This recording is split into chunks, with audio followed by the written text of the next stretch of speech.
అక్కడ పిల్లలను కనడానికి పొరుగు గ్రామాలకు వెళ్తారు. నెలలు నిండే వరకు తమ గ్రామంలోనే నివసించే గర్భిణులు ప్రసవ సమయానికి నడుచుకుంటూ పక్క ఊళ్ళకు వెళ్ళాల్సిందే. ఈ ఊళ్ళో నివసిస్తున్న వారెవరు ఇక్కడ పుట్టినవారు కాదు.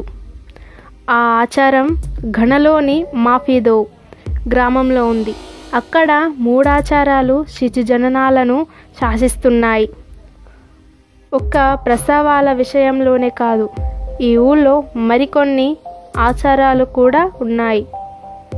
అక్కడ ఎవరు జంతువులను పెంచుకోకూడదు, ఎవరైనా చనిపోతే ఆ గ్రామంలో పూడ్చకూడదు, పిల్లల్ని కనడాన్ని అపరాధం, దైవద్రోహంగా పరిగణిస్తారు.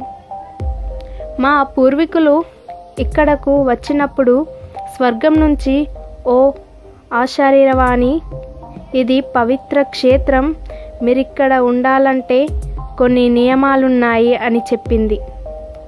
ఇక్కడ ఎవరు పిల్లలను కనకూడదు, ఎవరు జంతువులను పెంచుకోరాదు, చనిపోయాక ఎవరిని ఖననం చేయకూడదు అని గ్రామ పెద్ద క్వం స్థితిస్తే అన్నారు.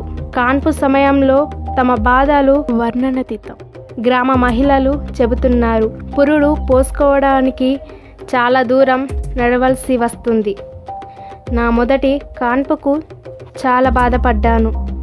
పక్క ఊరిలో ప్రసవించడానికి ఓ కారు కోసం చాలా ఇబ్బందులు పడ్డాను.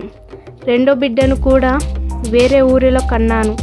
మేం పిల్లలను మా ఊళ్ళో కనాలంటే ఈ ఆచారానికి స్వస్తి పలకాల్సిందే అని ఓ మహిళ అన్నారు. ఈ ప్రాంతంలోని ఇతర గ్రామాల్లో ఈ ఆచారాన్ని పాటించడం లేదు, కానీ ఈ ఆచారాన్ని వదులుకోవడానికి మాఫీదో గ్రామ పెద్దలు సుముఖంగా లేరు.